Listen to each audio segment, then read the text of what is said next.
mejor. Si nos llaman buscadores, lo aceptamos con honor. Somos buscas uruguayos, nuestro orgullo es para vos.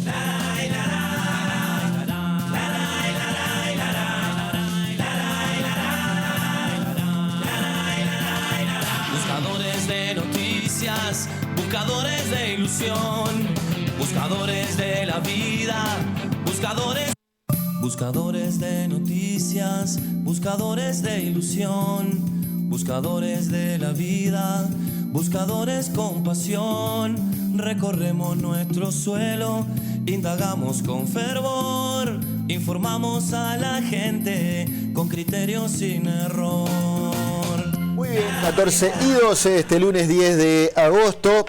Por fin salió el sol en la capital del país. Yo te diría que si hay una noticia es que salió el sol, lamentablemente. Pero bueno, nos hemos acostumbrado tanto a mirar para arriba y que el cielo esté gris, que vuelva a ser celeste y se adviertan rayitos de sol, es una buena noticia. Así que bueno, esa es una noticia desde lo climático. También el regreso al ruedo, digamos, a la arena política, el regreso al ruedo del expresidente Luis Lacalle Pou, que habló el fin de semana allí frente a la sede del Partido Nacional, frente a Plaza Matriz, y dijo algunas cosas.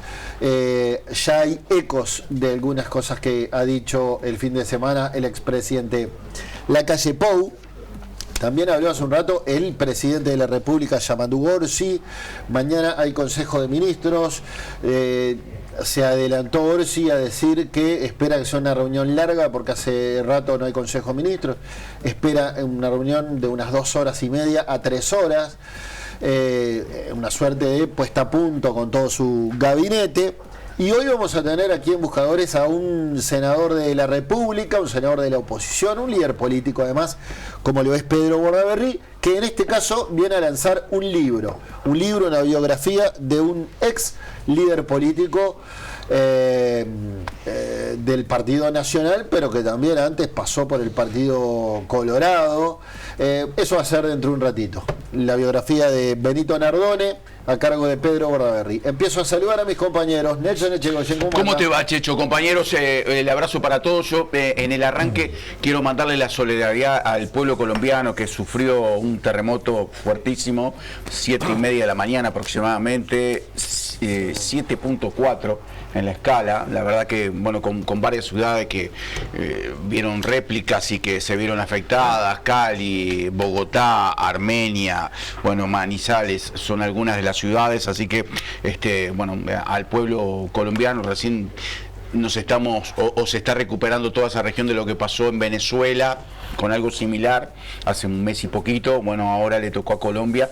La solidaridad, por supuesto, ahí vemos algunas de las imágenes que son tremendas, porque repito, fue cerca de las 7:30 de la mañana. Sí, la verdad ha sacudido el continente esta noticia y hay más de 70 muertos tras este terremoto. Como dijo Bambi, 7,4 el impacto en la escala de Richter.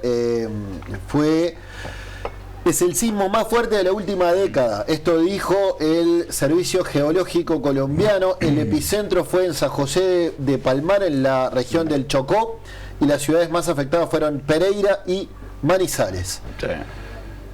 Me dice Mauricio por la cucaracha que Tomás Friedman va a estar hablando de esto sobre las 3 de la tarde en su contacto por Zoom. Recuerdo que por allá por la década de los 80 Colombia iba a organizar el Mundial de Fútbol y hubo un terremoto también que fue tremendo, que le privó de tener el Mundial, que se hizo en México. En México 86. Y tras cartón y la nominación a México, sismo en México. También. Sismo en México, el mismo año de las elecciones. Correcto. Recién estaba dándome cuenta que tengo amigos de Pereira y de Manizales, las dos ciudades más afectadas, así que a la brevedad me comunicaré con ellos para saber si está todo en orden. Sigo saludando. ¿Cómo anda, Edgardo? ¿Cómo le va? ¿Cómo les va? Buenas tardes para todos y para todas. Día espectacular hoy, la verdad, un día soleado. Fin de semana, ayer también. Estuvo muy lindo. Ayer estuvo lindo. A mí me gustan estos programas porque donde uno tiene cuando la producción te manda mucho material, uno tiene que zambullirse, ¿no? Y leer y conocer y bucear, ¿no? Y además refrescar esos conocimientos que uno tenía perdido hace muchos años, ¿no? Yo creo que, bueno, esta presentación del libro del invitado viene al caso, y viene al caso porque cómo le cuesta a la sociedad uruguaya cuando alguien pasa de un partido al otro, ¿no? Cómo se la terminan siempre cobrando, ¿no? Y pasaba la década del 60 con este personaje y sigue pasando al día de hoy, ¿no? Que las cuentas te las siguen cobrando.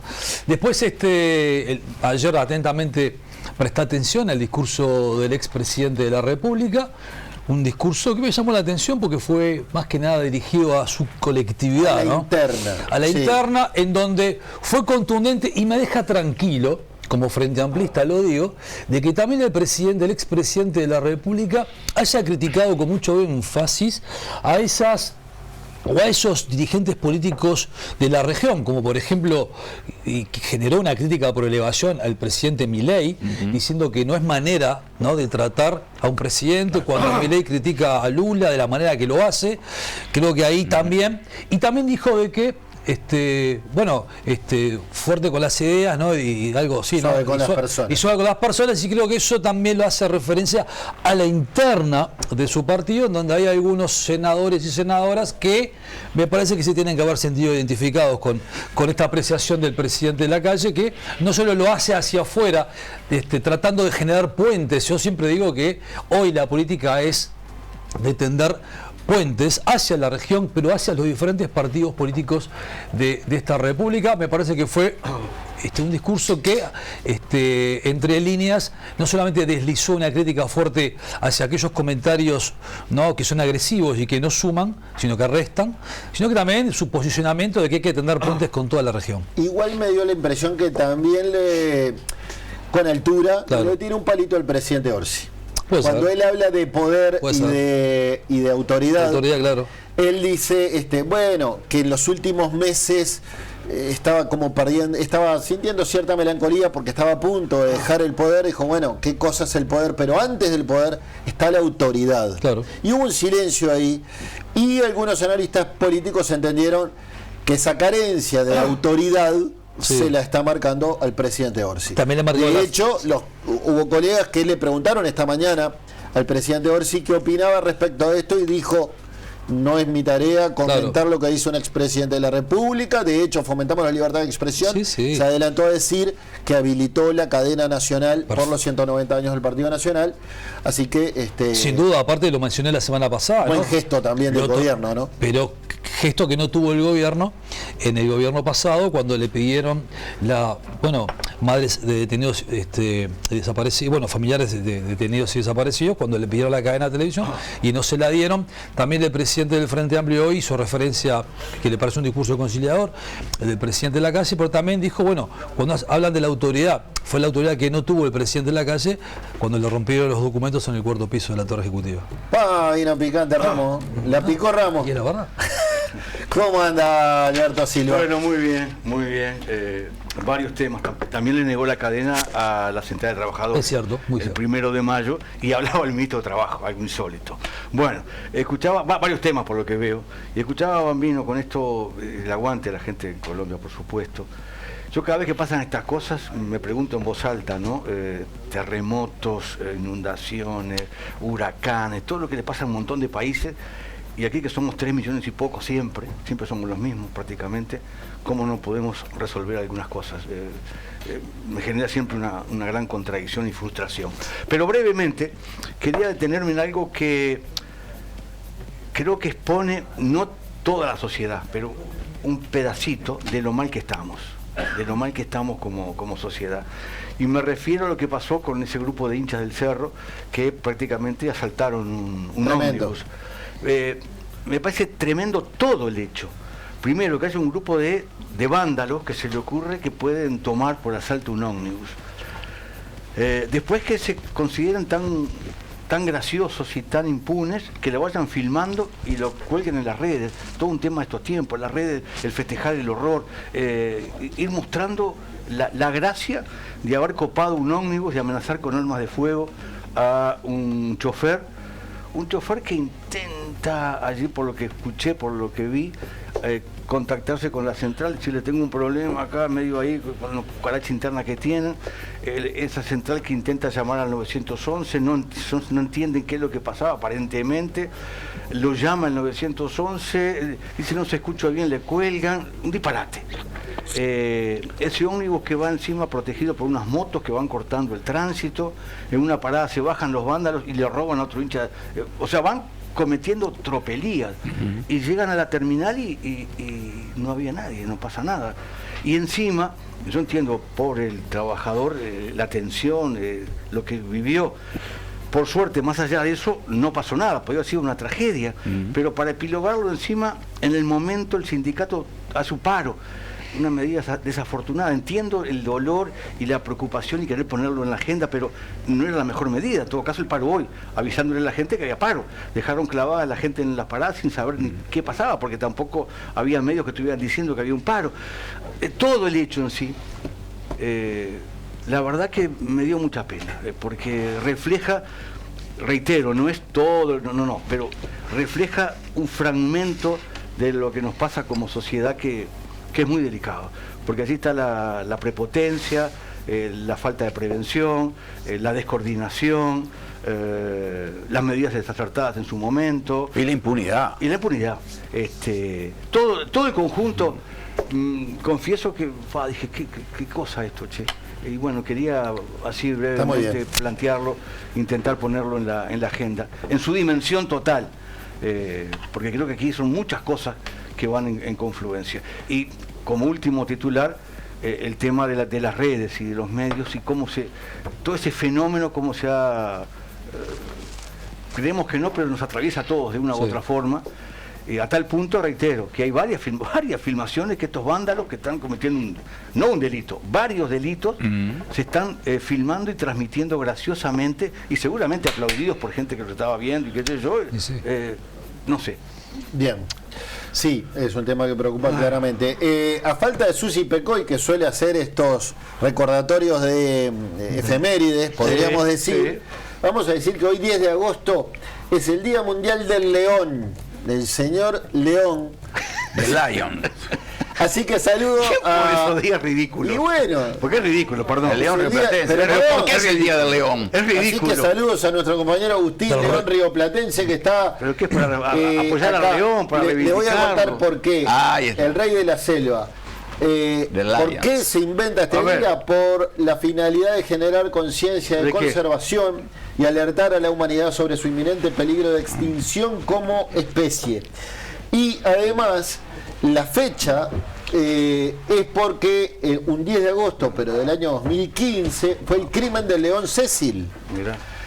Ocurrido en el Parque Nacional Wange, ubicado en Zimbabue, África. Mira. Cazado fuera de su reserva natural y desollado por encargo de un dentista norteamericano, digamos. Acaudalado tiradentes norteamericano. Bueno, este hecho causó una profunda indignación y denuncias contra la caza furtiva en ciertas regiones de África.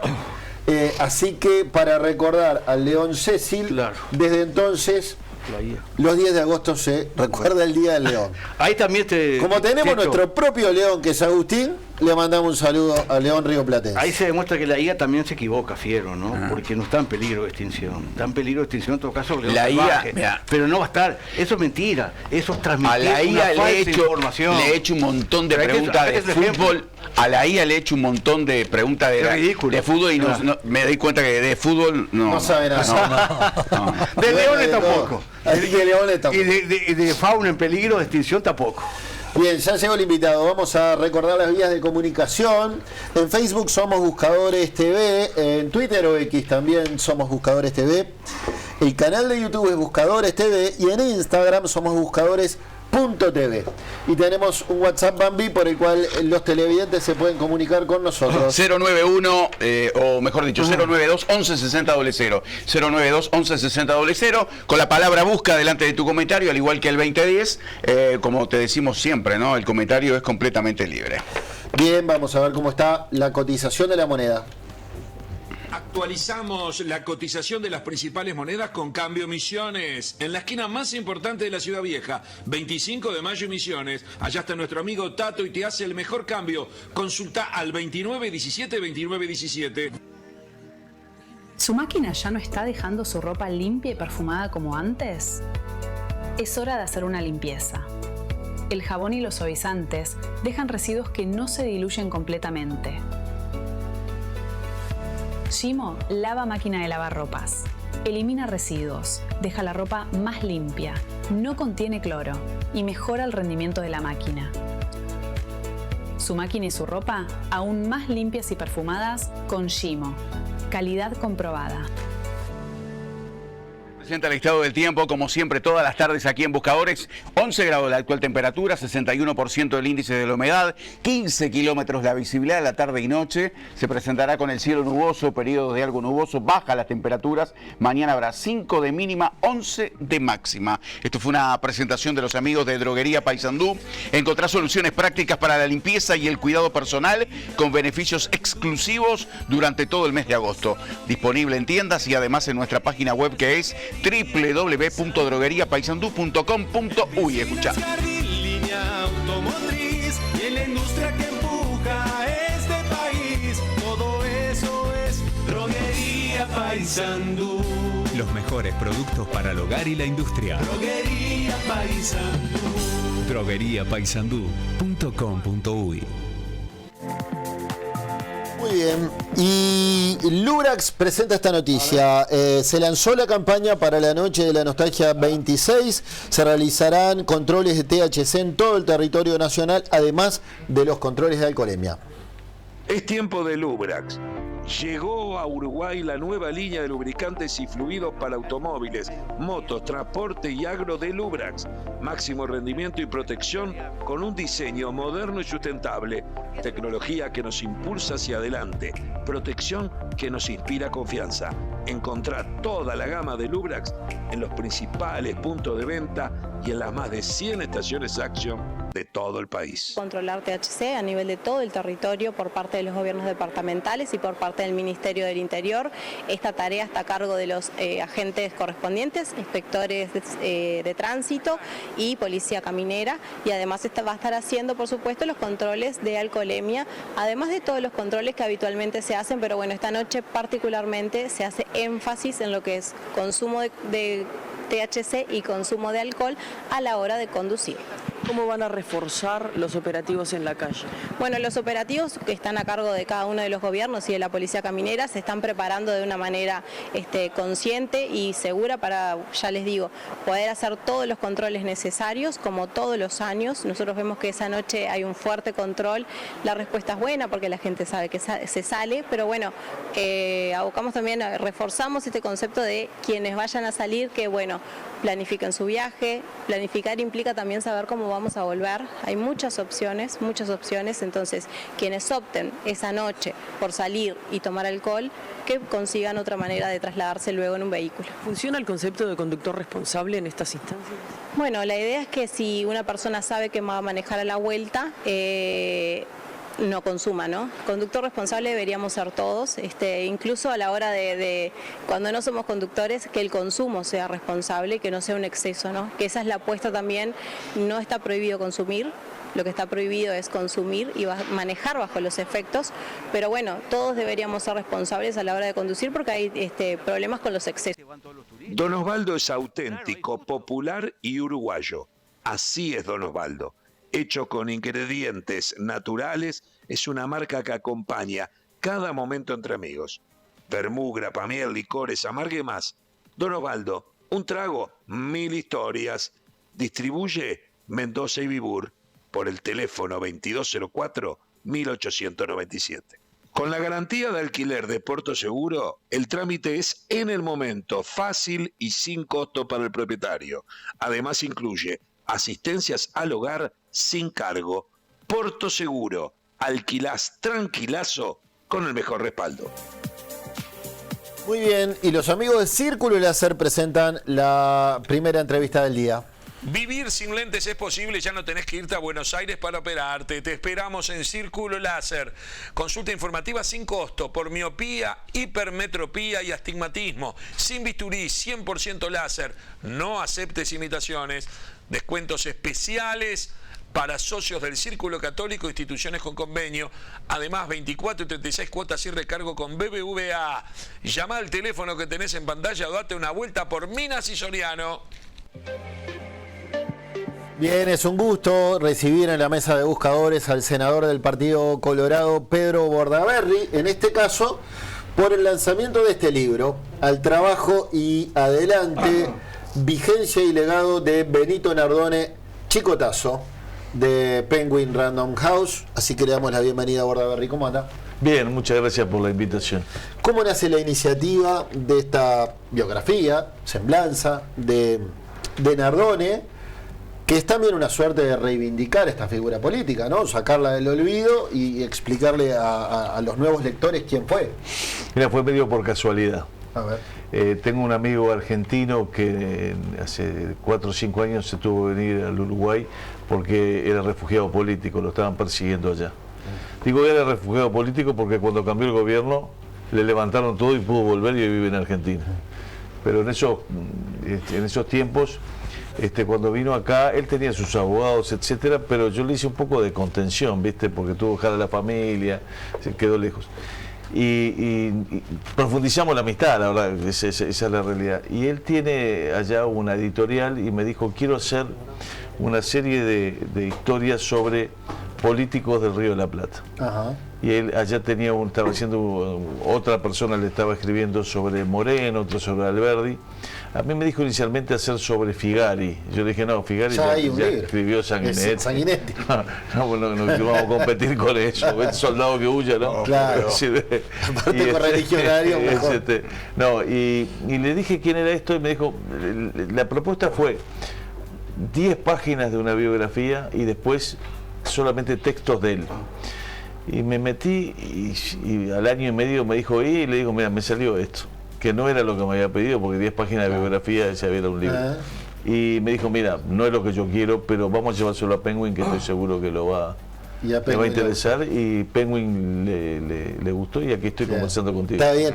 Y un abuelo tuyo tuvo mucho que ver, y me imagino que también por ahí la llegada. Estoy hablando de Domingo Bordaberry Elizondo, tú lo mencionás varias veces en el libro, que fue de algún modo el mentor, quien lo sacó del periodismo a Nardone y lo fue imbuyendo de cuestiones políticas y hasta del ámbito rural, del campo, porque era un hombre urbano y tuvo que empaparse de las cosas que le importaba y le interesaba a la gente del campo, ¿no? Sí, mi abuelo en realidad lo acompañó en la etapa de sus comienzos, en su etapa política mi abuelo había fallecido, ya, o sea que esa es la parte que más lo acompañó. La historia merece ser contada, es una historia muy uruguaya. El padre era un obrero de los remolcadores del puerto de Montevideo, italiano, inmigrante. Él nació en la Ciudad Vieja, escuela pública, llegó hasta la facultad pero no dio ningún examen. Inicialmente medio ballista, pero frecuentaba círculos anarquistas, iba mucho al cerro, a asambleas anarquistas. Pero además era anticomunista. Pero después se convirtió en anticomunista y fue periodista en El Día. Y después un día mi abuelo tenía un diario llamado El Pueblo, lo tomó y lo metió en la vida rural. Un nombre urbano lo metió en el campo y ahí terminó. Fue el primero que usó los medios de comunicación realmente fuertemente en materia política, porque justo aparecía la radio y él le hablaba a la gente del campo que solo escuchaban radio porque no se recibían los diarios, y no había televisión, no había internet, no había nada. Y de hecho empieza a vender diarios conforme le va bien a la visión radial. Antes había sacado un diario y no le vendían un diario a nadie, lo usaban para prender el fuego. y ahí, y terminó primero siendo un fenómeno gremial, porque él sobre todo, al igual que Valle Ordóñez, él tenía un origen ya te digo, ballista, pero no creía en la lucha de clases. y entonces él decía que había que contemplar a todos los que trabajan en el campo, buscar acuerdos, y él empezó a cuidar mucho al pequeño productor, a los peones, a los capataces, y hasta terminó proponiendo que integraran la Federación Rural con los propietarios de los campos. Te la hago corta, a Lardone y a mi abuelo los echaron de la federación por esa propuesta, no se aceptaron, hicieron eso, pero merece ser contado porque terminó de presidente de la República. Claro, en época de colegiado, ¿no? Claro. En época del colegiado. En época del colegiado, miembro del colegiado. Claro, como miembro del colegiado le tocó presidir el año 60 y 61. 60 al 61, sí, lo presidió ahí. Y esto pues una historia muy interesante. Era un polemista tremendo, se peleaba con todos y al extremo que había dejado tantos dolidos que el día que se muere no le votan los honores. Cosa impensable hoy, ¿no? Claro, claro. En el mundo hoy no votar una honra fúnebre, por más que sea de otro partido, es impensable. Hablando de otro partido, un político camaleónico, porque fue colorado, fue anticomunista, tenía buena onda con los sácratas, pero termina siendo un presidente blanco. Sí, ahí yo creo que sin desconocer los partidos, él fue de los primeros que saltó el alambrado, ¿no? Claro. Él en eso creía mucho en las ideas y bueno, hizo eso, sí. Él nunca renegó del Partido Colorado, pero obviamente que votó con el Partido Nacional en el año 58, que después de 93 años ganó. Por primera vez. Entonces, eso a su vez acrecentó la exacerbación, ¿no? Fue tremendo. Y la verdad que estoy muy contento. Están haciendo la segunda edición ya. Qué bien. Rápidamente, así que se ve que prendió un personaje que, más allá de que hay gente que lo quiere, hay gente que no lo quiere, llama la atención su vida. Y me ha pasado cosas increíbles, es decir, personas que me dicen, en mi casa lo escuchaban siempre, no sé cuánto, y me traen memorabilia, ¿viste? Mi viejo cuando era chico me hablaba del chicotazo. Eso fue fundamental para la victoria de Herrera en su momento. Claro, pero y por otro lado viene gente que me dice, mala palabra, no voy, ¿cómo escribiste sobre él y no sé cuánto? Y yo en realidad lo que me pareció que era una historia que merecía ser contada. ¿Y por qué el apodo? Porque a él le decían el Rana. ¿Cómo chico pasa de ser el Rana a Chicotazo? Eso, que también tiene un porqué, ¿no? Eso se lo puso así mi abuelo, porque en aquel entonces justo se había popularizado aquel cuento de Juana Ibarurú, Chico Carlos. Sí. ¿Te acuerdas que el Chico Carlos era aquel amigo que estaba en el barrio, que era muy hosco, que le costaba expresar las cosas y Juana de niña lo atendía, las cosas así? Y entonces un día él saca el tema y le dice, vos no tenés que ser Chico Carlos, tenés que ser Chicotazo, el chicotazo del campo en la radio. Y ahí él se transforma, crea un personaje que era Chicotazo. Y hasta empieza a hablar medio casi como Juseca. Claro, y empieza a hablar así. Claro, él hablaba a 11:30, en el campo se para de trabajar a las 11, a las 12 se almuerza, 11:30 estaban todos tomando mate y él entraba en la radio ahí. Entonces fue... Y después te vienen cuentos ahora, el otro día me hizo el cuento uno tremendo, dice que el padre, cuando se murió Chicotazo en 64, le puso una funda a la radio y nunca más la escuchó ni le sacó la funda. ¿Te das cuenta que... Radio que usted cuenta una anécdota, radio que aquel que compró esa radio y no le podía cambiar el dial, claro, porque no estaba, dice, acá no se escucha Chicotazo y le cambió el dial. Esa es otra. Hay cantidad de cuentos de ese tipo y claro, después era un tipo muy polémico. Cuando viene el Che Guevara a Uruguay en el 61 con Eduardo Víctor Aedo, que va a la Punta del Este y toman mate y organiza un acto de desagravio al mate porque lo había compartido con uno trata de meter esas anécdotas para hacerlo interesante, ¿no? ¿Sobre el libro alguna pregunta? Sí, yo tengo una pregunta. Este fue el colmo de la ridiculez anticomunista, ese acto de desagravio. Yo miré las crónicas, no podía creerlo. Para quien no sepa, Edo tomó un mate con Ernesto Che Guevara y a este ultraderechista se le ocurrió hacer un acto de desagravio al mate, una cosa absurda. Yo le confieso que estoy intrigado por qué trae para poner en la agenda a este personaje, que en alguna medida veo que lo apoya y lo justifica. Usted sabe que hay dos libros que hablan de su participación en la CIA. Usted trata de relativizarlo. Uno es Expediente Nardone, la CIA en Uruguay. Ballarino, que es un blanco conservador, no es comunista, no es anarquista, y otro es la CIA por dentro, Diario de un agente. Un agente de la CIA, tampoco es un izquierdista, que también dice que este señor era integrante de la CIA. Y hay informes periodísticos que hablan de ese personaje que estaba en la embajada, que era de la CIA, amigo de Chico Tazo, que después tuvo participación en el derrocamiento del presidente de Guatemala y también participó en el caso Watergate, fue procesado y condenado. El agente sí, señor, procesado y condenado. Entonces, sí, hace, pero usted intenta relativizar todo eso.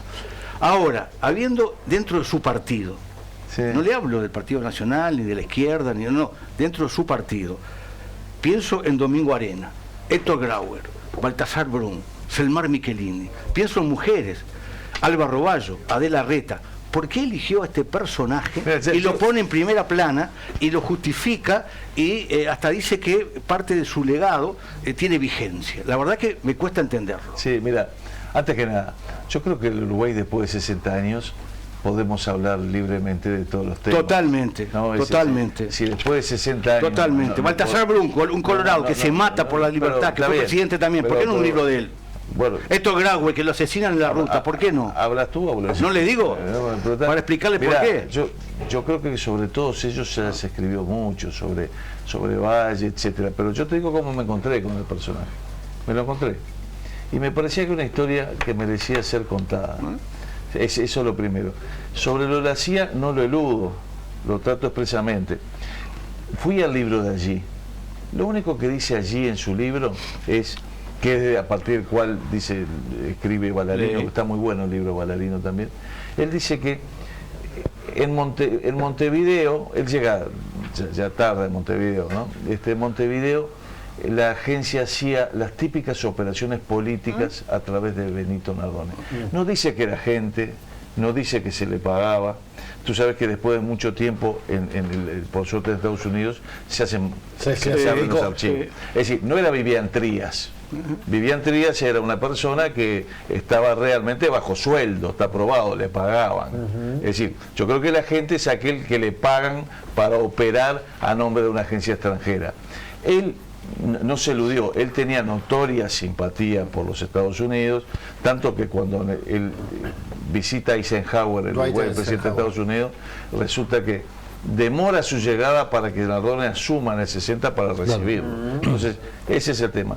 Sobre el tema sobre qué personaje escribir, y bueno, cada uno tiene la libertad de elegir el que le parece. A mí me pareció muy interesante, tenía mucho material y sobre todo no es muy mencionado. Baltasar Brum tampoco. No, ¿cómo lo va a hacer? ¿Qué libro hay? ¿Qué libro hay? ¿Pero qué libro hay? ¿Qué libro hay? ¿Qué libro hay vigente ahora? Baltasar Brum, ¿cómo? Eso Grauer, ¿qué libro hay? Grauer, Adela Reta. El año pasado se sacó un libro. Adela Reta, ¿qué libro hay? Alba Roballo. Lo citamos hasta el cansancio a Brum. Tú sabes la historia de Brum. Y la Domingo Arena también. Valle Ordóñez Basalto. Ve un joven muy inteligente. Lo quiere nombrar ministro y no La puede. calle del sacrificio sobre Baltasar Brum, Hugo Burel, 2025. El año pasado. A ver, cada uno escribe sobre lo que le parece interesante. A mí me pareció que este era un personaje interesante y por suerte crea esta polémica y está generando esa polémica, lo cual es parte del tema que les voy a contar a ustedes que son periodistas, que es así. Y es un personaje interesante. Terminó presidente del Consejo Nacional de Gobierno y presidente de la República. Claro. Viene a ser. Y es muy interesante, fíjate, porque ni siquiera le votan a Sorlas Fúnebres. A eso iba. ¿Cómo existen paralelismos con la actualidad, ¿no? ¿Cómo te terminan pasando cuenta cuando pasás de un lado al otro que pasa hasta en la actualidad, ¿no? Aquellos dirigentes que se van de un partido al otro, época, supongo que más. ¿no? Claro. Fíjate que a Nardone no le votan y va a las honras fúnebres, o sea que ya se la terminan con, y 2 senadores colorados, o sea, le terminan con, y hoy pasa lo mismo, es como que hay aquellos que pasan de un lado al otro, es como que la gente los termina mirando de otra manera. Sí, pero viste que hoy hablamos mucho de lo que pasa hoy, pero es impensable no votar eso, claro, había mucho radicalismo. El no respeto sí, claro, cuando falleció Mujica. Sí, está claro. Yo fui. Sí. Y cuando falleció Jorge Valle, fuimos todos. Claro. Es decir, hoy hay una cosa que antes, cuando el libro lo presentó el doctor Sanguinetti. Sí, el prólogo. Sanguinetti contaba realmente, empezó a hacer los cuentos de aquella época. Y realmente era una época, bueno, se batían a duelo. Y contó acá, sí. Se batían a duelo. Y el prólogo es de la calle Pau. Claro, entonces, a mí me parece que lo importante de esto es que más allá de visiones sobre el que sea, está bueno, él falleció hace 62 años, que podamos hablar respetuosamente. Claro. Y yo en el libro, sí, lo rescato, no tengo ninguna duda, pero mira que señalo las buenas y las malas. Lo de la CIA no lo eludo. Pero lo relativiza. Le saca esa acusación. Espera, porque vos decís relativizar porque desde tu perspectiva, desde mi perspectiva lo analizo como tiene que ser. No lo defiendo. Digo, fue acusado, se dijo esto y transcribo lo que dice el agente de la CIA. Dice, el agente de la CIA dice: la oficina realiza las típicas operaciones políticas. No dice lo de Trías, que dice que estaba a sueldo y era espía nuestro, detrás de la cortina. Eso no lo dice. Y lo busqué, porque no me quedé con el libro de Ballarino, que está muy bueno, reitero, sino que fui a buscar el libro, el original del norteamericano, que allí es una persona que se fue de la CIA, y ahí empezó a escribir. Y en realidad, si vos lees el libro de allí, yo lo leí todo, en realidad son más que nada una especie de diario. Él se ve que iba anotando. Hoy tal lunes de agosto estuve en el programa Buscadores, hice tal cosa, iba anotando, y ahí está esa anotación. Pero lo bueno de por lo menos los países democráticos, y eso lo tiene Estados Unidos, es que después de un tiempo levantan los archivos, se desarchivan, y entonces eso es muy importante. Ojalá todos los países lo hicieran. Sí. Te llevo a temas coyunturales, ¿está bien? Dale, ningún por qué. Bien.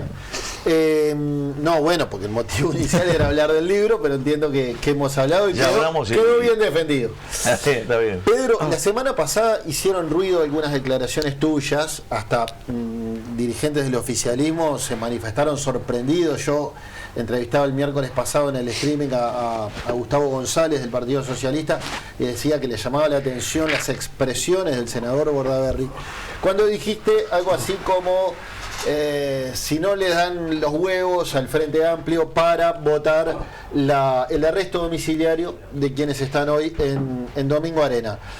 Quiero preguntarte primero cómo nace esta idea, que ya sabíamos que era una inquietud de Cabildo Abierto, pero ¿desde cuándo tú la hiciste tuya también? Hace por lo menos 4 meses. No es sobre ellos específicamente. Son los mayores. Es en general. En el caso de Cabildo está bien. Pero se entiende es en general. O sea que hay nombre y apellido, ¿no? Lo primero que digo es que vos tenés que tratar a todos los ciudadanos de la misma forma. No, es decir, no podés hacer leyes con nombre y apellido más leyes penales, o sea que eso no debieras hacerlo. Eso es lo primero. Bien. Digo hace 4 meses porque presenté un proyecto de ley. Ese proyecto de ley fue bastante extenso. Yo revisé lo que hicieron Julio María Sanguinetti y Liber Sereni con el Cambio en Paz, el Club Naval, lo que hicieron Julio María Sanguinetti y Wilson Ferreira Aldunate con la ley de caducidad, lo que hizo Jorge Valle con la Comisión para la Paz, con Gonzalo Fernández, con Carlos Ramera, etcétera. Perico Pérez. Lo que hizo el propio Tabaré Vázquez con el Nunca Más. ¿Te acuerdas que un día convocó la plaza? ¿Fuiste? Yo fui. O sea que en realidad... Y también ingresó a los cuarteles, ¿no? Ya desde 2005. No, de la Comisión para la Paz me parece que fue para mí el gran... Fue el primer mojón. Turning point fue la Comisión de la Paz de Jorge Valle, me parece que fue. Y hasta las propias declaraciones de Mujica, que dijo que había que tener la valentía para enfrentar el tema y que no quería tener veteranos de 80 años, viejitos presos. En realidad agarré todo eso, y también agregué algo más que creo que estaba en la Comisión para la Paz, que el derecho a saber qué pasó. ¿No? La verdad, el tipo, la persona, la familia que no tiene a su ser querido, es un derecho humano saber qué pasó y poder hacer el duelo. Todo eso me parece que me parece que no tenía que eludir el tema. Presenté un proyecto de ley que se llamaba De Verdad, Reconciliación, Nunca Más. Hasta propuse crear en el Archivo General de la Nación un archivo nuevo específico de esto para llevar todo ahí. Y también no eludí este tema, pero el grueso era todo lo demás. Se creaba una comisión de reconciliación, se establecía el Día del Nunca Más, se hacía todo eso. Me parece que estaba bueno. Nadie me dio pelota. No te dieron pelota. Después, el 19 de mayo, la víspera del 20 de mayo, en la Asamblea General se hizo un acto, una sesión. Yo hablé. Éramos 130 legisladores, yo fui uno que hablé, me parece que no podía eludir el tema, por un motivo obvio. ¿No? Es un tema, a mí no me gusta eludir los temas, me parece que encararlo. Y es un tema pendiente que hay que solucionar, esa es la verdad. Y hablé, y dije esto que te estoy diciendo. Nadie me dijo nada, nadie me contestó. Habían 129 legisladores más, aparte de mí, estábamos todos ahí. Y el otro día fui a un seminario, la verdad que me equivoqué, la palabra que usé. Pero dije lo mismo, antes se ha dicho que hay que tener valentía para una vez por todas enfrentar este tema. Y después decidiste hablar en criollo, digamos. En criollo, viste que estás en esas cosas, pero la verdad que eso fue un error. Pero en realidad fue así, yo creo que no creo en las leyes con nombre y apellido. Acá tuvimos una duda, una confusión, quizá tú puedas aclararlo. Si esto ya estaba en la rendición de cuentas que envió el gobierno o si tú proponías que se agregara en la rendición de cuentas. No, yo ya presenté un proyecto de ley aparte que tiene todo. Eso me quedó claro. Esto está claro. Y después, lo que nos parecía que en la rendición de cuentas se podía agregar un aditivo, porque veía una cierta posibilidad de consenso, por lo menos en diputados, para que todos los partidos que hoy están en la oposición lo votaran. Esto no venía en la rendición original. No. Es bueno dejarlo aclarado porque acá teníamos alguna duda. El aditivo justamente es aditivo, o sea que no viene y por eso sé. Y entonces fue así. La verdad que son estos tiempos que corren, ¿no? Si vos lo mirás, si vos decís valentía, no estaríamos conversando acá. ¿No? Ese era el tipo del Twitter, lamentablemente no es mi estilo, pero siempre me acuerdo cuando ganó Donald Trump por primera vez, vinieron al Parlamento a preguntar las opiniones. Entonces, yo expliqué, bueno, la verdad que es una persona polémica, el presidente era el primero que ganaba, no había presidente de ese tipo, vamos a tener que adaptarnos, pero que siempre el Partido Republicano ha sido más cercano en Latinoamérica desde el punto de vista comercial que el Partido Demócrata, y por lo tanto se nos abría una posibilidad. Creo que la calle Pou también dijo una cosa parecida, y lo citaron a Mujica. Y Mujica, como era, ¿no? Hizo así. Miró la cámara y dijo, ¡socorro! Sí, recuerdo. Entonces, recuerdo. Nadie se acuerda de lo que dije yo, ¿viste? Ahora, de lo que dijo Mujica, vos te acordás. Me acuerdo perfectamente. Este mundo de redes sociales y de comunicación distinta. Donde ¿viste? Cuanto más gráfico y más... claro, y bueno, pasó eso. Así que... Bien, compañeros. No sé si te lo expliqué más o menos. Sí, está claro. No, es que Constanza Morera habló sobre el tema de la libertad, no a los mayores de 70 años. Ella dice que el instrumento es bueno, lo dijo Constanza Morera la semana pasada, pero que obviamente tuvo resistencias, sobre todo hablando de los presos de Domingo Arenas, ¿no? Y vos decías también de que las leyes no tienen número y apellido, no es para alguien en particular. Entonces ahí se va a generar un gran debate, creo yo, ¿no? A ver, Constanza, tengo un gran aprecio, es al igual que yo del año 60, ya tiré la edad de ella, me va a matar. Es habla del instrumento, ¿no? De la libertad anticipada. Ella obviamente es una cientista política, tenemos grandes polémicas y intercambios y debates ahí, obviamente que estamos en veredas muy distintas, pero es así. Uno piensa que las leyes tendrías que aplicarlas a los que se encuentran en la misma situación. Claro. En este caso, normalmente lo que se ve es no solamente la parte sancionatoria y la edad, sino también la posibilidad de reincidencia. La reincidencia, claro. Entonces, de que vuelvan a cometer el mismo delito. Sí. Y creo que vuelvan a cometer el mismo delito es nulo, ¿no? Entonces, también eso es no aplicaría esa peligrosidad de reincidencia, va por ahí. Lo decía Mujica también, ¿no? Decía que Mujica llegó a decir que veía más venganza que justicia. Le pegaron por izquierda también, a y Mujica. Bueno, está bien, pero yo creo que lo bueno de que sin pelearnos y sin agredirnos, todos podemos buscar coincidencias en estas cosas, ¿no? Y también yo lo que quiero es no eludir los temas, ¿viste? Yo, si me viene un tema, lo analizo y digo lo que pienso y propongo. A veces coincidimos, ¿no? Vino lo del Casmo y coincidimos, y a veces no coincidimos. ¿Qué le vamos a hacer? Pero hay que buscar las coincidencias. Lo que decía Bordaberry de las redes y qué sé yo, el socorro y todo eso y las cosas nuevas que están pasando. Yo he planteado que me ha dado una oportunidad lo que hace Ojeda, que ha ido con un celular, ha ido con una espica, ha ido con un abaco, busca hacer show con cartelitos, una cosa que se hace en Argentina, la implantó acá. Y usted no practicaba ese modo hasta que lo vi haciendo el baile, haciendo como vikingo, descoordinadamente con Da Silva, los dos no entendí. Y ahora por lo que dice que va a ser una nueva manera de actuar, va a empezar a hacer vikingo, va a llevar chubachitos en el Twitter. ¿Qué va a hacer? Ojalá fuera como Haaland, te ganaría un dinero, como si fuera como Haaland. No, mira, eso fue así.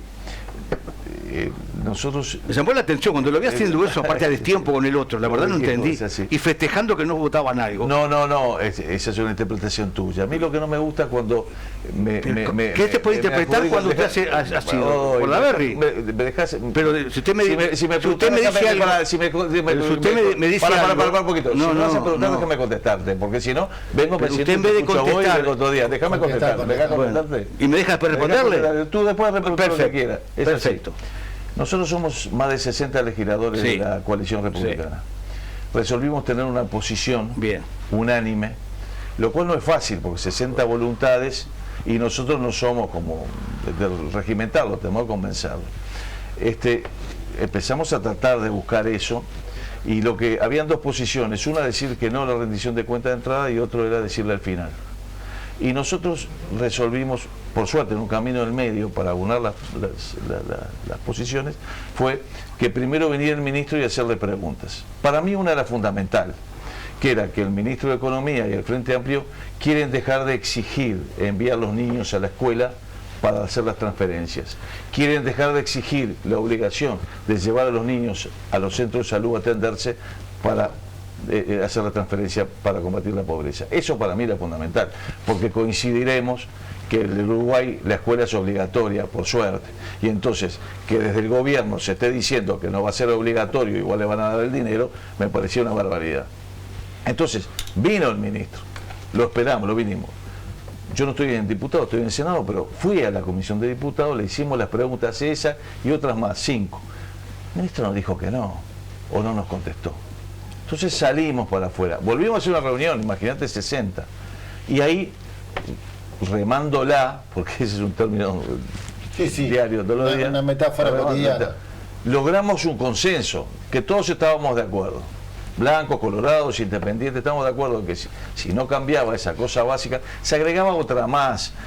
Vos sabés que las transferencias a la pobreza, la ayuda a los que están en situación de pobreza, a los niños, resulta que se pagan con tarjeta. Esa tarjeta te permite comprar todo lo que quieras menos dos cosas: alcohol y tabaco. Y entonces ahora el gobierno del Frente Amplio quiere darlo en efectivo. Nosotros decíamos, che, si lo haces en efectivo, no te digo que se lo gasten, pero corres el riesgo de que, más en hogares precarios y con problemas, que venga el hombre de la casa y se gaste la plata en alcohol y no lo cambies. No digo que no, que igual el Frente Amplio quiere volver a dar el efectivo. ¿Sabes por qué? Porque cobra el IVA con el efectivo. Esa es la verdad, recauda. Si da la transferencia por un lado y por otro lado le saca el IVA. Bueno, después el gobierno aclaró que no era tan así, que estaban las dos mesas arriba de la mesa y cada usuario elegía. Nos dio la razón. ¿Cómo iba a cobrar? ¿Si en plata o por la transferencia? Al usuario le dicen, ¿la querés en efectivo o la querés con el... Al que va a decir, pedila en efectivo. Entonces, cuando hizo todo eso, logramos el consenso entre todos. Salimos de la discusión y cuando viene entrando un periodista que no lo conocía, le digo al negro Da Silva, la remamos, negro, y salió, la posición común salió, hicimos así, el momento que hicimos así, estaba en la cámara, estaba una cámara cumpliendo su función periodística. Claro, a ver, soy grande, no me quejo y nunca me quejaré de la información ni la negaré, y fue una anécdota. Entonces, ¿qué pasó? Los que no tenían argumento para defender no mandar a los niños a la escuela, los que no tenían argumento para no mandar a los niños a los centros de salud, los que no tenían argumento para darles el dinero para que se compren y se puedan comprar alcohol y tabaco, salieron a hablar de la remada. Ahora qué pasó, lo importante acá.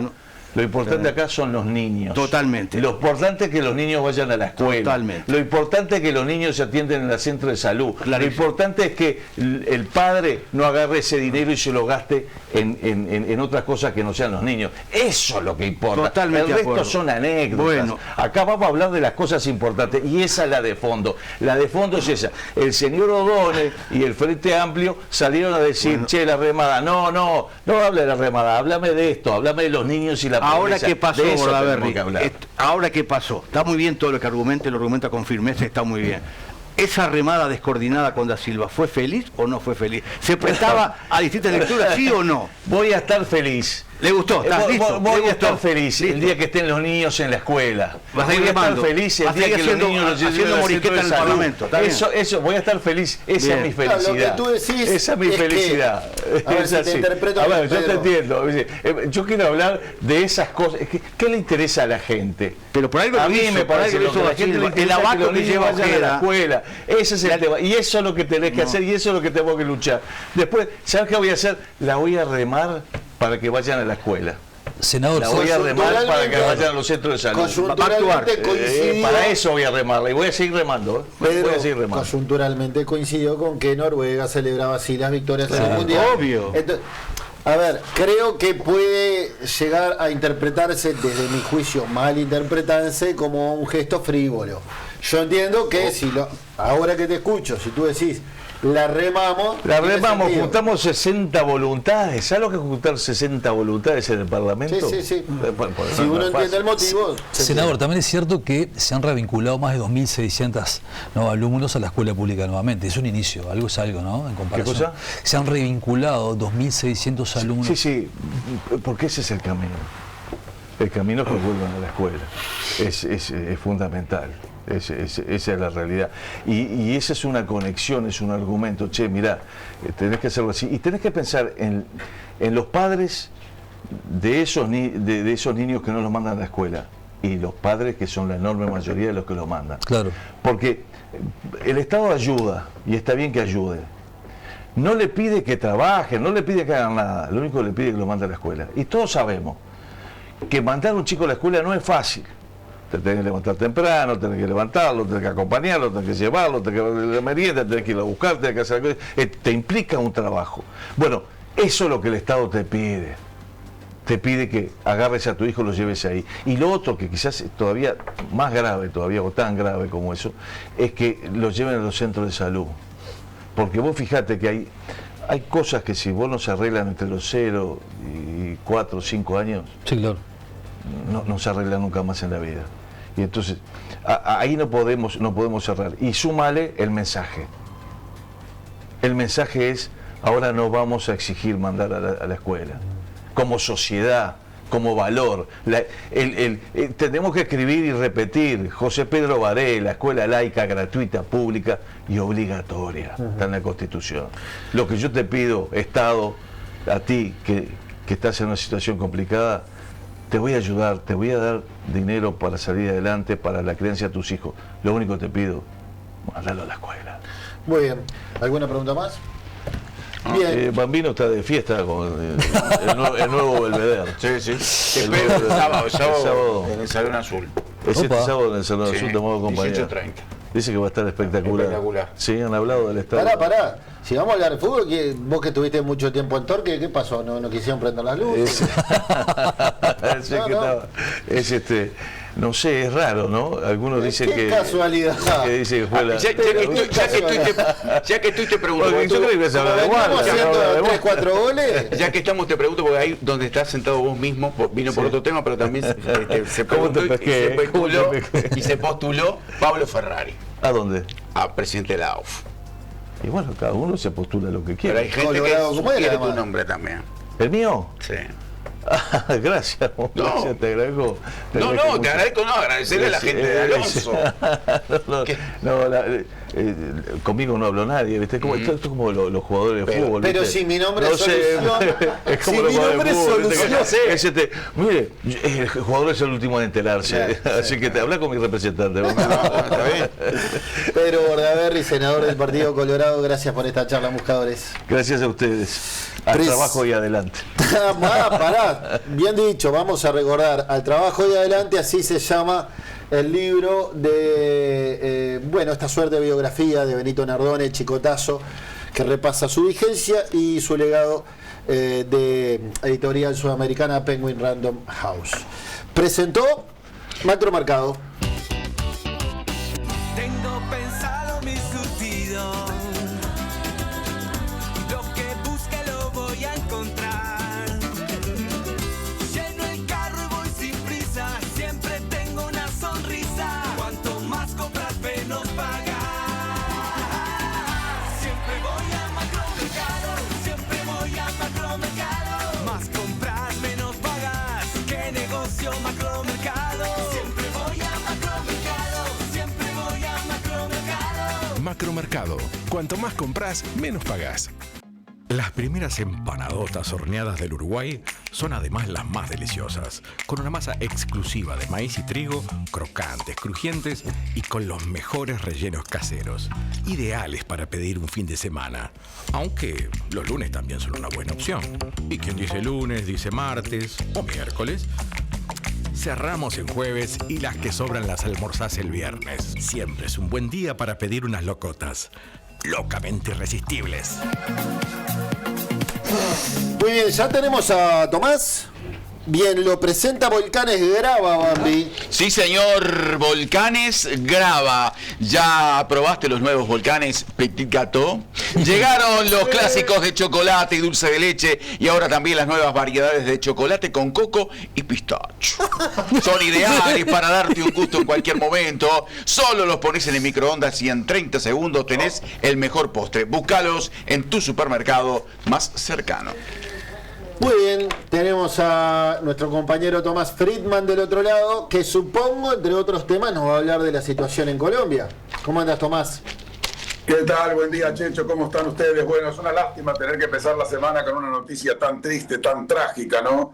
A las 7:30 de la mañana, terrible terremoto en Colombia, en la zona cafetera de Colombia, allí en Cali, sobre todo, y en los alrededores de esa ciudad. Un terremoto terrible, se cayeron 20 edificios, así en esa zona. La ciudad más afectada se llama Pereira. Allí ustedes están viendo las imágenes, la desesperación de lo que significa que se te caiga un edificio, que se caiga tu casa.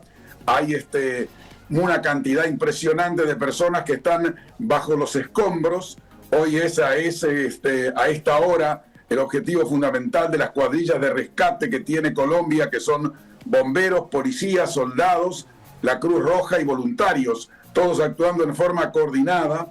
Cuando ocurre un terremoto y la gente queda bajo los escombros, hay que andar con extremo cuidado, porque cualquier movimiento puede significar que vuelvan a caer escombros y la persona que está bajo tierra y que aún puede respirar algo, sea alcanzada por nuevos escombros y sea asfixiada.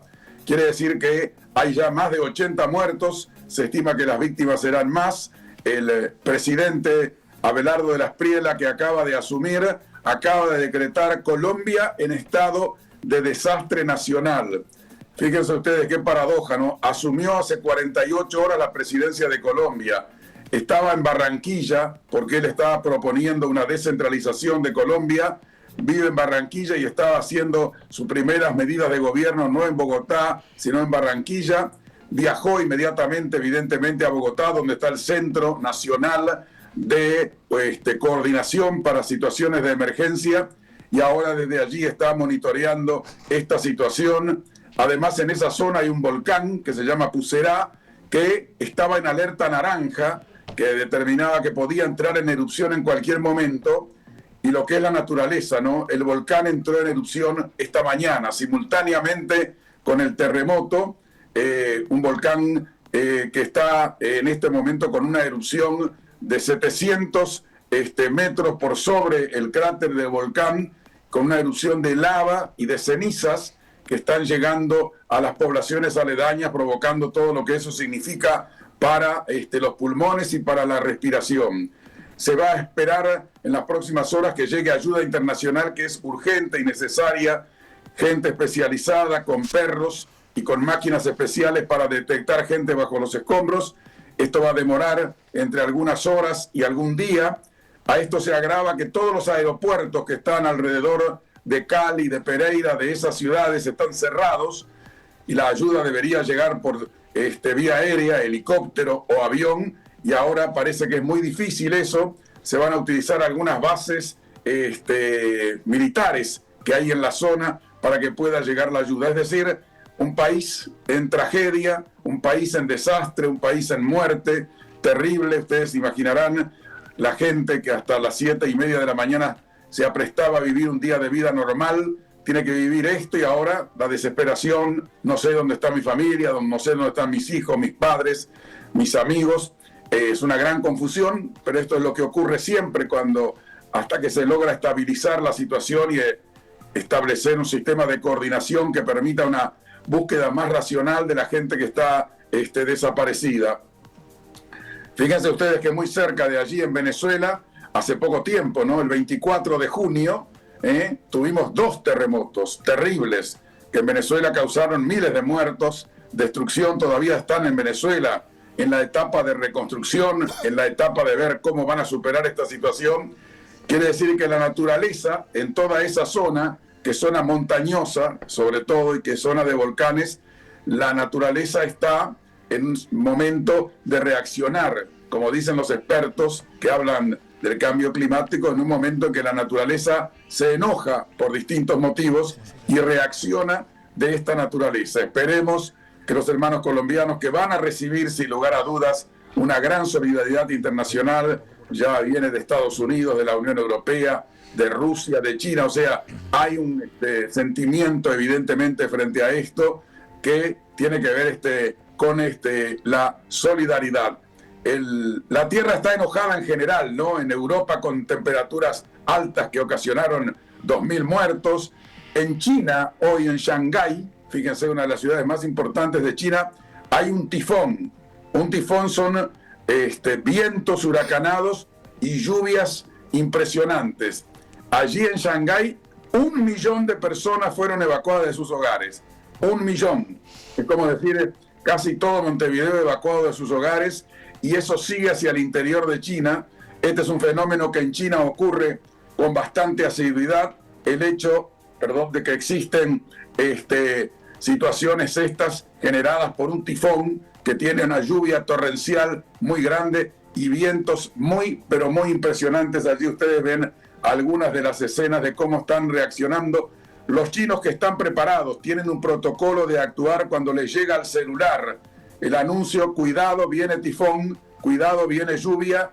Hay que hacer los siguientes pasos. Si estás en la calle, si estás en la oficina, si estás en el auto, etcétera, están preparados, pero frente a la naturaleza, ya les digo, 1 millón de personas tuvieron que dejar sus casas. Así que veremos cómo sigue la naturaleza y cómo sigue toda esta situación del cambio climático en el mundo, que muchos dicen no es verdad, no existe, y otros dicen mirá lo que está pasando en estos momentos. Yo creo, Tomás, que hasta altura, en pleno 2026, negar el cambio climático es casi como el terraplanismo, ¿no? Es casi como decir que la Tierra es plana.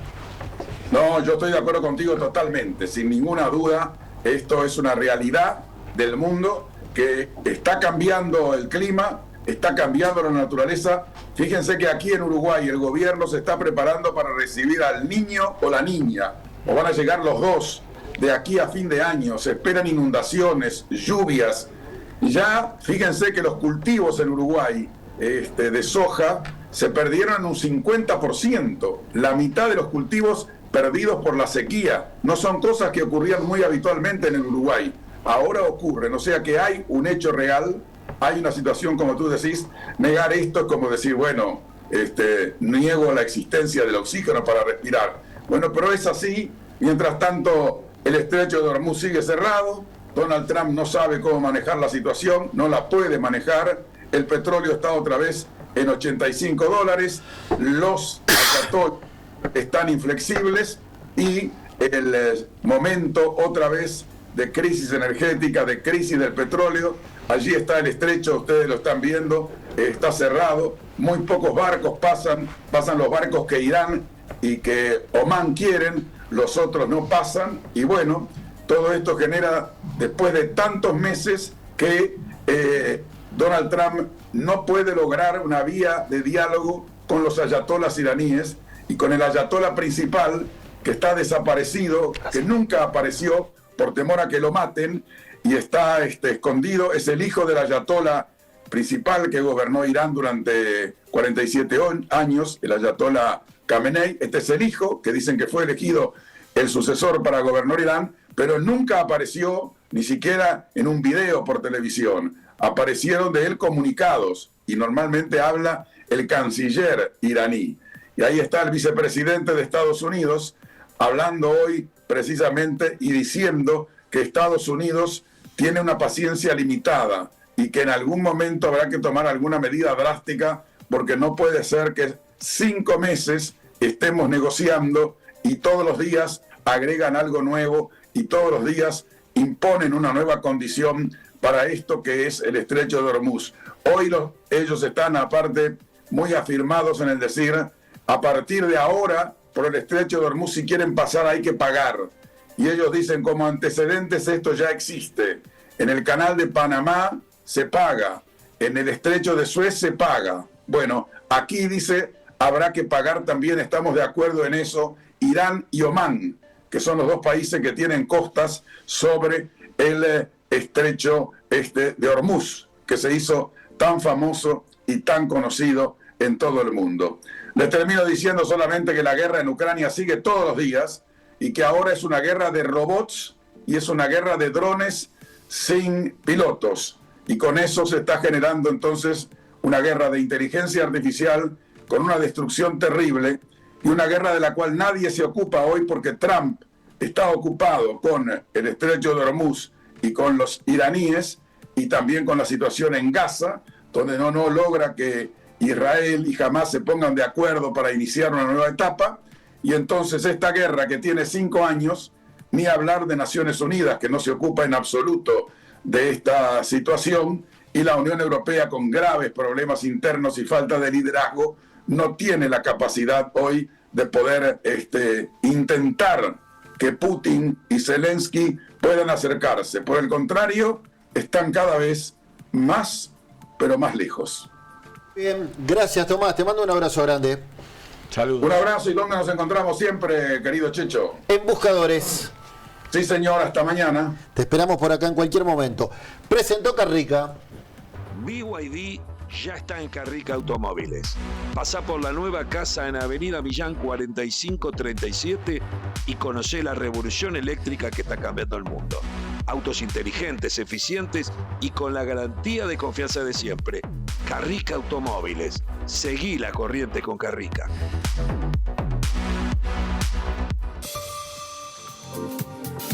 Muy bien, la próxima entrevista la presenta Siuro, Bambi. Sí, señor, y atención, porque mirá lo que te digo, te quedan 4 cupos para ser parte de la recorrida Esencia del Caribe Colombiano que parte el próximo 19 de octubre. 4 cupos nada más, ¿eh? Cartagena, Barranquilla, Isla del Encanto, Santa Marta, allí te esperan en un viaje que es realmente de película. Informes al WhatsApp 097-381-870 o también podés ingresar en ventas@siur.com.uy.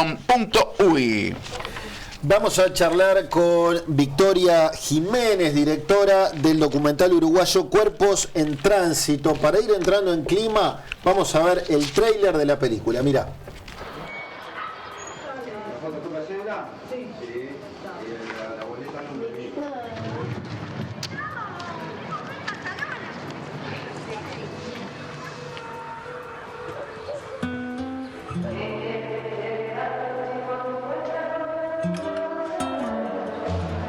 Lástima que perdí pila de cosas.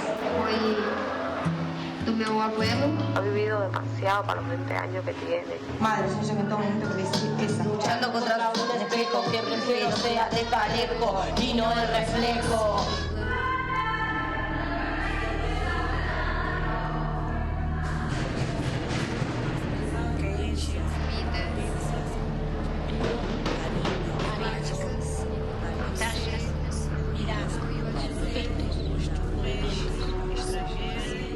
disfrutando por un río.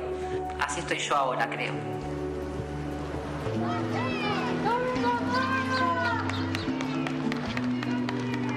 ¿Estás tomando algo para la depresión? No. Codoté, retapino, pero igual no bastó.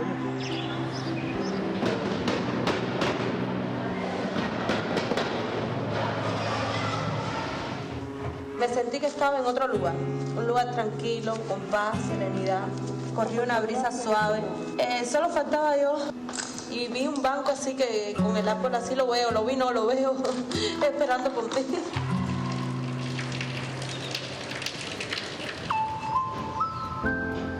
Te quiero mucho, ¿sabes? Te espero el viernes que viene. ¿Vos estás bien?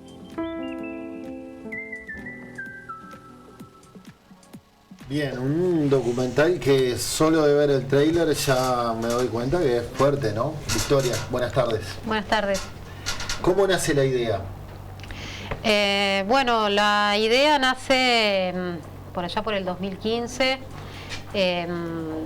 Me tocó acompañar, yo pasé brevemente por la coordinadora de feminismos y acompañamos un caso de una mujer que fue prisionalizada en Maldonado por realizarse un aborto y una por asistirla.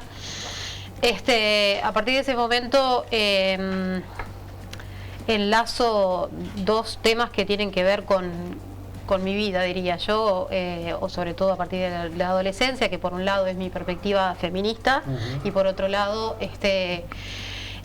mi lucha anticarcelaria, que tiene que ver con la historia de mi familia. Soy hija de exiliados políticos, tengo presos políticos en la familia y bueno, en ese momento es cuando logro como dimensionar que ni yo me había dado cuenta del nivel de invisibilización y estigmatización que tienen las mujeres presas. Que además tienen una particularidad que es la cantidad de niños que están en la cárcel con las mujeres, ¿no? Algo que no pasa con los varones.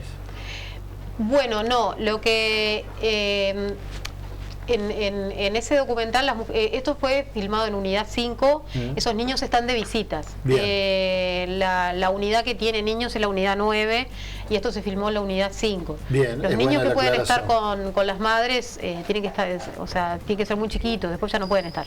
Bien. Yo hablaba más allá del documental, digo, que es algo que pasa con las presas que son madres y no pasa con los presos varones que son papás. ¿Por qué Cuerpos en Tránsito? Cuerpos en Tránsito. Para empezar, el proyecto pudo realizarse a través de un proyecto de extensión universitaria que se presentó en el 2017, se aprobó para el 2018. El proyecto se llamaba Cuerpos que Narran, Laboratorio de Prácticas Artísticas con Mujeres Privadas de Libertad. O sea que por un lado hace alusión al nombre, porque nosotros cuando llegábamos a la cárcel ya nos veían venir y se empezaban a avisar entre ellas, bueno, llegaron las Cuerpos que Narran. Y por otro lado, para reafirmar de que no son presas, están presas en ese momento, ¿no? Como una situación transitoria y no como algo que define tu identidad. Bien. Y en tercer lugar porque se dio la casualidad que prácticamente la mitad de las participantes eran migrantes. Ajá. Sí, en el trailer se veía, se sentía algún acento caribeño. Sí, Bambi, ibas a preguntar. No, entendí que sí. No es una buena distinción lo que acaba de decir, porque todos decimos son presas y ella hace una separación, ¿no? Están presas, no son presas. Claro, eso la verdad, primera vez que lo escucho y es formidable, claro. ¿Cuánto tiempo te llevó de realización? Años. Se filmó todo el proceso del taller, que fue a partir de mediados del 2018, todo el 2019, y durante el verano del 2020 se hicieron filmaciones. La última vez que entramos a la cárcel a filmar fue la última semana de febrero del 2020. Aparte de eso... O sea, que empezó la pandemia y recién había dejado de filmar. Sí, hubo cambio de gobierno ahí también, y además... igual el proyecto en sí, el de extensión universitaria, solamente estaba aprobado para el 2018. Yo seguí yendo porque siempre tuve la intención de filmar. Eso estuvo redactado con mucha claridad en el proyecto de extensión y también planteado con mucha claridad a la dirección de la cárcel. Pero bueno, sí, fue largo el proceso porque además después casi nada de eso quedó incluido, pero se hicieron, hice varias entrevistas, no al principio, sino después de un largo periodo de conocerlas, empecé a entrevistarlas una a una y algunas incluso las entrevisté fuera de la cárcel, porque en todo este tiempo llegaron a ser liberadas, más allá de que casi nada de ese material quedó incluido después. ¿Y encontraste agrado en ella, en colaboración en ellas, en poder contar sus historias, sus... Buena disposición, Sí, o sea, la participación en el taller era totalmente libre, ellas podían llegar, probar, ver si les si gustaba no, la propuesta claro. e irse, digamos, no había ninguna presión en ese sentido. Yo creo que sí, que ellas en general querían contar sus historias, o sea, hay también una necesidad de contar tu propia historia. Estamos hablando de mujeres que son muy habladas por otras personas. Todo el mundo habla y asume que tienen determinadas realidades, que tienen determinados comportamientos, pero muy pocas veces se las escucha a ella hablar en primera persona y ver si es realmente así, que les da pereza levantarse temprano y un montón de cosas. O sea, realmente, yo creo que por un lado eso, y además se trataba de un taller que vos de repente para descontar pena haces la escuela, el liceo, algo en educación formal.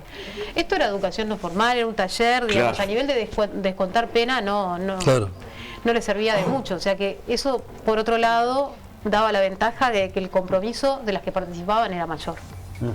La mayoría son extranjeras, ¿no? Decís tú, ¿no? O gran parte. La mitad, sí. ¿Y por qué causas tan? Eso no lo voy a decir, pero se sabe que en general, o sea, porque además era una regla del taller. Yo les decía explícitamente, concretamente, no me interesa preguntar por qué están acá y no vamos a hablar de eso dentro del taller. Digamos, lo que ustedes hagan, puertas para afuera, de hablar o no hablar de sus causas. Claro. E incluso en las entrevistas personales, lo único que yo tomo es no preguntarles qué hiciste para estar acá, sino, bueno, cosas más concretas. Por ejemplo, conoces a tu abogado, sabes quién es, cómo fue el impacto de caer presa, cómo fue el trato. Pero ahí tengo una duda periodística. Como narradora, como directora del documental, ¿no te parece una inquietud relevante saber por qué motivo están presas?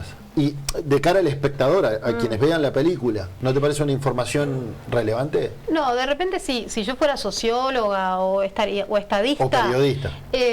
No, bueno, depende de qué nota quieras hacer, ¿no? Pero digamos, porque si todos los periodistas preguntaran lo mismo, sería no tendría un embole. gracia. Sí, claro. Entonces, habrán algunos que se focalizan en qué hiciste y otros no. Pero no, me parece que digamos, si yo tuviese que hacer una investigación más de estadística, de repente hay cifras que se saben. La mayor parte de las mujeres están presas por microtráfico. Eso no es algo que yo lo tenga que comprobar en un documental, porque tampoco estoy haciendo una tesis. Puede ser también información en subtítulos al final, yo qué sé. Me quedo pensando el desconocimiento que tenemos de todo el mundo carcelario. Sí, claro. El desconocimiento que tenemos de esto que te llamó la atención a ti, Checho, de los niños, la cantidad de niños que hay en la cárcel, que tenemos en esta tarde ahora, que están ahora presos con las madres, y el desconocimiento total de todo lo que pasa con la cárcel. Y me recordé algo que yo pensé que la gente no sabía en general, que eran los niños que estuvieron presos con las madres en la dictadura. Pensé que poca gente sabe esto. Y hice una entrevista que sacamos en vivo en Facebook con el actual diputado Otero, que estuvo preso con su mamá en el liceo militar, en el Prado. Y bueno, contaba allí la historia. Y para mi asombro, recibí varias comunicaciones de vecinos del liceo que no solo no sabían que habían niños presos en ese liceo militar en el Prado, sino que no sabían que había una cárcel. Desconocían que allí habían presas políticas y presos dentro de un liceo militar.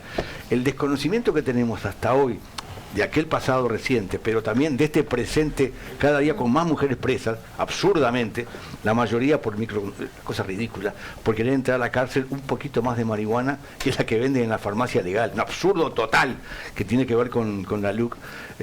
Sí, claro. Ha hecho explotar la cárcel de mujeres. Cuando otros desconocemos totalmente este mundo. Claro, entonces, lo que tú decís, que todo el mundo opina, qué sé yo, pero no hay ni idea de lo que significa para esos niños la prisión de su mamá y estar presos, porque están presos con sus mamás en este momento, supuestamente para reeducar a esas presas. Algo absurdo, se lo mire por donde se lo mire. Felicito este emprendimiento tuyo.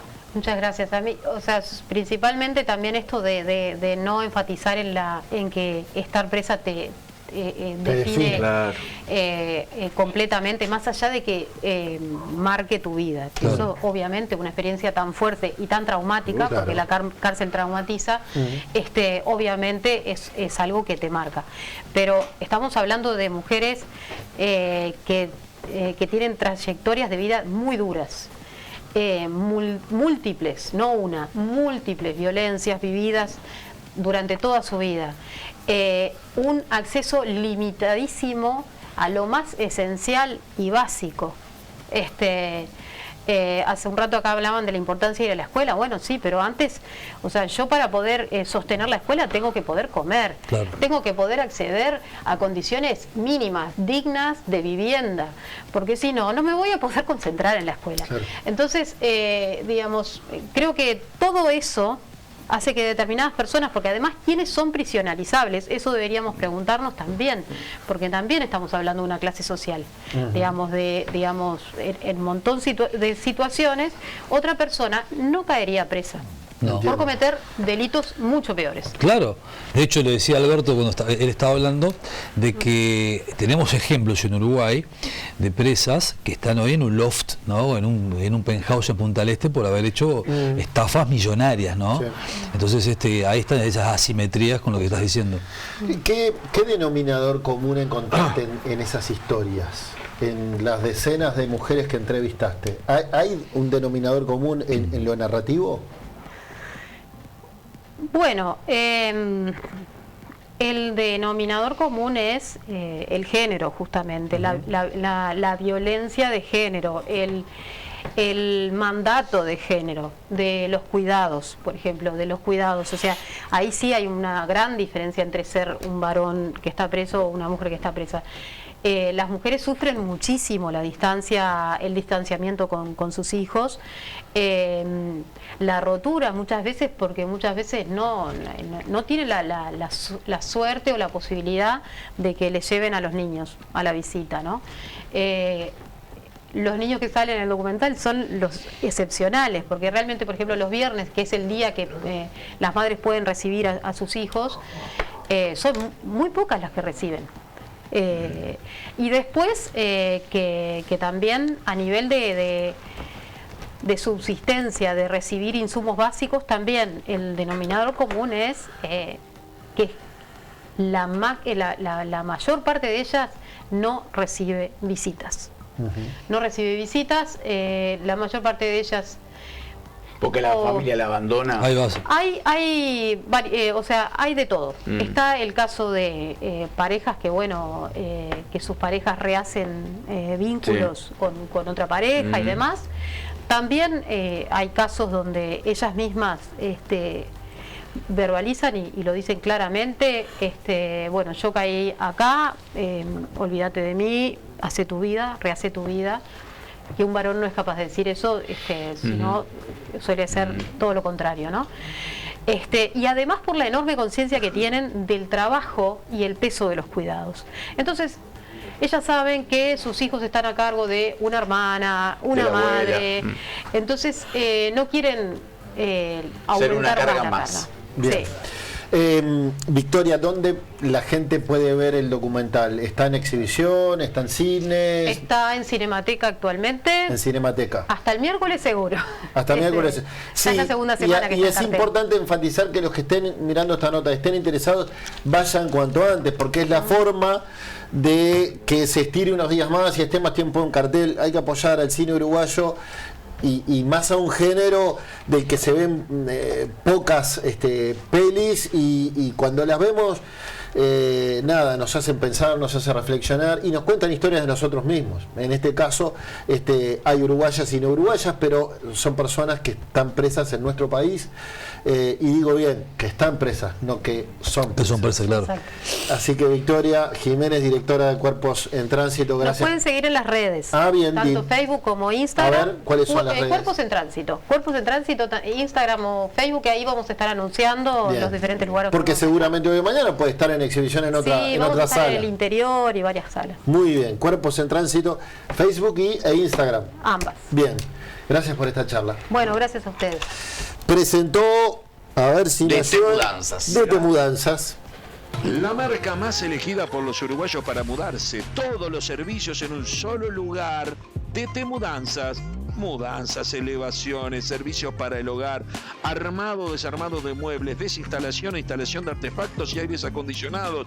DT, todos los servicios en un solo lugar. Embalaje profesional, insumos para mudanzas en nuestra tienda. Métete en tt.com.uy o seguinos en Instagram, dt-mudanzas. DT Mudanza, Beto te soluciona todo. En Picardo, cada botella cuenta una historia. Nuestros vinos, elaborados con uvas seleccionadas de nuestra propia viña, son el reflejo de la pasión y dedicación que nuestra familia ha puesto en la viticultura a lo largo de generaciones. Picardo, familia de vinos, donde la tradición se encuentra con la pasión. Porque avanzar no es solamente llegar más lejos, es hacerlo juntos. Y eso es lo que pasa hoy en Canelones. Acá estamos creciendo, generando oportunidades, atrayendo inversiones, generando empleo. Un departamento que sigue sumando empresas, proyectos y sueños.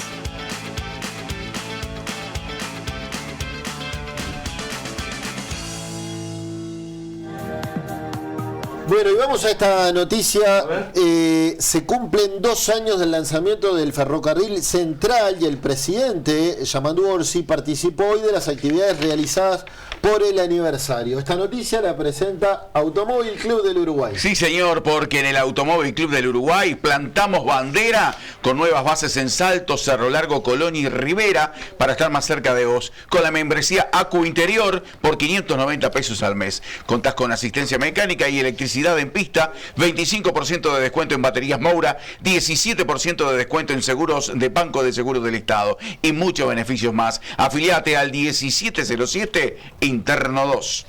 Conmemoran 2 años desde la instalación del ferrocarril central el pasado 8 de agosto de 2024. Se registraron desde ese entonces hasta la fecha de hoy cerca de 5.000 circulaciones ferroviarias y se transportaron 8 millones de toneladas. 7 millones de esas toneladas corresponden a transporte de celulosa y 1 millón de toneladas a insumos destinados a la producción. La operación ferroviaria experimentó un crecimiento sostenido que pasó de 4 trenes mensuales a cerca de 300 circulaciones por mes. El presidente de la República viene acompañando a las autoridades precisamente en este vagón central en donde está recorriendo la ruta, parte de la ruta que recorre el ferrocarril central y descenderá precisamente por esta explanada en donde lo estamos esperando. Les sigo contando cosas que tienen que ver con este ferrocarril central que hace 2 años se instaló. Conecta Paso de los Toros con el puerto de Montevideo. Este corredor supone una extensión de unos 265 kilómetros y atraviesa los departamentos de Tacuarembó, Durazno, Florida, Canelones y Montevideo. El proyecto requirió una inversión de unos 1.200 millones de dólares y comprometió la colocación de 343 kilómetros de nuevas vías. Ahí lo ven ustedes, el presidente de la República está descendiendo, está también quien fuera en su momento ministro de Transporte, Rossi, autoridades de AFE, personal de seguridad, está siendo recibido también aquí por quienes están presentes en esta conmemoración. Bambi, antes de ir a la pausa, vamos a leer a la gente a ver. ¿Cómo no? Trabajé, dice el 995, trabajé unos años en el taxi y uno de los viajes más tristes que tuve que hacer fue una abuela con su nieta saliendo de la unidad 5, las dos llorando y la nenita gritando, mamita, vení. Terrible. 995, sí, eso debe ser... no tengo ninguna duda. Dice, no es verdad que conecte Paso de los Toros, dice 613 por la noticia que estábamos dando. Dice este otro mensaje, no me extraña, 2 años del ferrocarril central y 15 del tren de los pueblos libres. No conecta Paso de los Toros con Montevideo, conecta la planta de UPM con su puerto, dice el 410. Soy Sergio, no soy partidario de Pedro, pero además de intentar leer su libro por ser interesante, lo haré, dice sin hablar de lo que realmente importa, la pobreza infantil, de generaciones que esperan vivir de dádivas del Estado y de políticos que le tiran migajas de apoyo, bueno, habitualmente dice el 101. Después, el discurso de ayer, dice este mensaje, el discurso de ayer dijo, tuve aciertos y errores. Decime un acierto, las vacunas obligatorias, las que todavía no sabemos cuánto más nos costaron que a los países vecinos, errores mucho, pasaporte narco, destrucción de documentos, rebaja de salario, jubilación, etcétera. Recaliente el 110 con el expresidente Después está Milei, que es el león, y ahora Aspriela, que dice ser el tigre. Están apareciendo presidentes que son unos animales. Qué bueno. Le preguntaron a la inteligencia artificial del cambio climático cómo solucionarlo y la respuesta fue reducir la población, porque los seres humanos exhalamos dióxido de carbono y consumimos petróleo y gas, etcétera. Está claro que somos los culpables del cambio. 885. Bueno, de todo, De todo. De todo. Hubo conferencia de el actual técnico, flamante técnico de la selección uruguaya, ¿qué dijo? Forlán. Le preguntaron si estaría dispuesto a citar a Luis Suárez. Arrancó otra vez la novela de Suárez.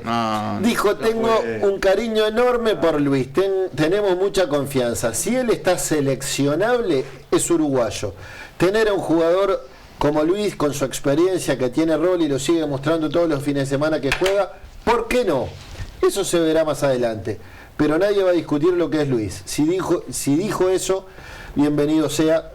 Respecto a si dijo eso, es a que Suárez ha dejado la puerta entreabierta para volver a la selección. Hay amistosos que fines de septiembre, sí, ¿no? exactamente, con Corea Japón y con Corea. Japón. Y la otra noticia deportiva... Japón y Corea. Exacto. Y la otra noticia deportiva, Bambi, es que sobre la mañana estaba en duda la continuidad del técnico nacional. Se confirmó que sigue Jorge Bauer. Con algunos votos en contra, no pero... se sabe hasta cuándo, ¿no? Bueno, yo dije después del partido con Tigre, la revancha, cuando a pesar de ganar 2-1 termina perdiendo, empezó el partido. ¿Y alguien sabe qué pasó con la luz? Bueno, era mi otra pregunta. ¿Qué pasó en el Charrúa? ¿Qué pasó ahí, Bambino? Y nadie sabe. Nadie sabe. ¿Pero quién va a averiguar eso? Pasa que hay un teléfono descompuesto. Hay ¿no? averiguaciones. Se dijo que había un hackeo. Sí. Después se negó el hackeo. Sí.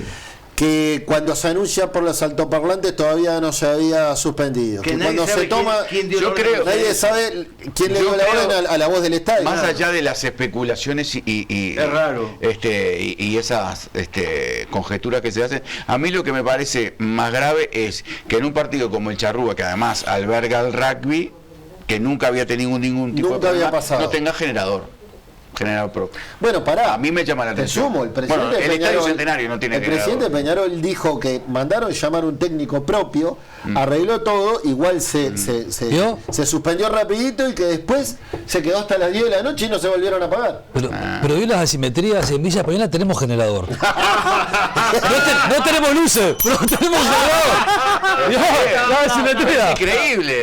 Cada vez que hay un espectáculo o un partido nocturno, en el estadio hay que alquilar el generador. Esto es el mundo al revés. Que tiene un precio además. Y Checho debe saber. Ayer escuché a Marguerite. ¿Usted sabe quién es Marguerite? ¿La conoce? Ayer escuché a Fernando Marguerite, porque tiene un programa de streaming con Sebastián da Silva, que fue invitado. Y Sebastián da Silva dijo ahí, dice, bueno, estamos en el top 3 de los programas de streaming más vistos, ¿no? por ejemplo, hacemos lo que podemos en primer lugar, después mencionó a otro y nosotros estamos terceros. Y le dice Marguerite, ¿no? ¿Qué es hacemos lo que podemos? Marguerite, en vivo. Que había trabajado en Hacemos Pero hacemos lo que podemos, había estado alojado en el canal de Marguerite. La verdad, mi capacidad de asombro no tiene frontera. Mirá que hay gente que, bueno, es limitada, ¿no? ¿Cómo va a decir que no conoce? Usted ponga ahí, está el bar, ponga hacemos lo que podemos en streaming y le va a decir la inteligencia artificial que es el canal más visto. Ah, sí, le está yendo muy bien. Marguerite, la verdad, Marguerite, le erraste, faltaste. No me gustó lo que vi. Es mi capacidad de asombro. Y eso que yo consumo todo, me gusta estar informado, pero que diga que no consumo el programa. Perdón. Además le está yendo.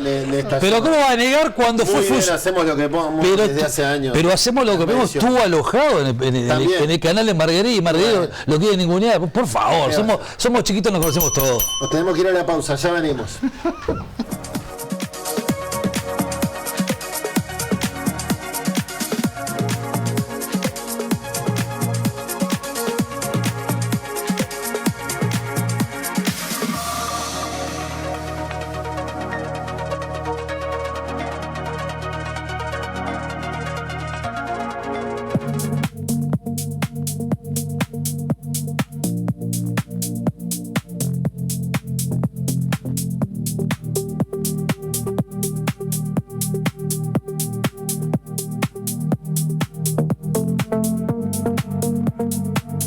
Buscadores de noticias, buscadores de ilusión, buscadores de la vida, buscadores con pasión. Recorremos nuestro suelo, indagamos con fervor, informamos a la gente con criterio sin error. Instantes finales de Buscadores. Tuvimos de todo hoy, ¿eh? Hoy sí. Sí, señor. Un libro, un documental, hablamos de política con un senador de la República. ¿Usted está mañana acá?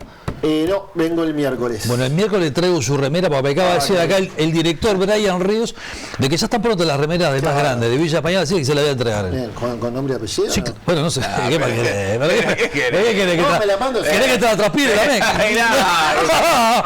Papá. Ay, Dios mío. Yo qué sé. No te da tu club uno con que diga Checho y me ha dado deja. Mi club me dio uno con. Me preguntaron qué número quería. Y le voy a entregar. No, pero no sé, yo acá regalé a todo el mundo. Micaela tiene, Chorito tiene, usted también tiene, don Silva. El miércoles la muestro acá en Buscadores. La llevo para el León, que es el día del León hoy. Espero que no me la rompa. Con la garra, digo, ¿no? Claro. Señores, nos vamos que nos corren. Nos esperamos mañana a las 14 por BTV y Canal 5. Chau, chau. Nuestro orgullo es para vos.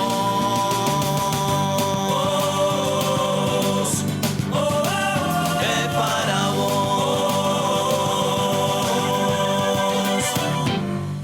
Buscadores de noticias, buscadores de ilusión, buscadores de la vida, buscadores con pasión. Recorremos nuestro suelo, indagamos con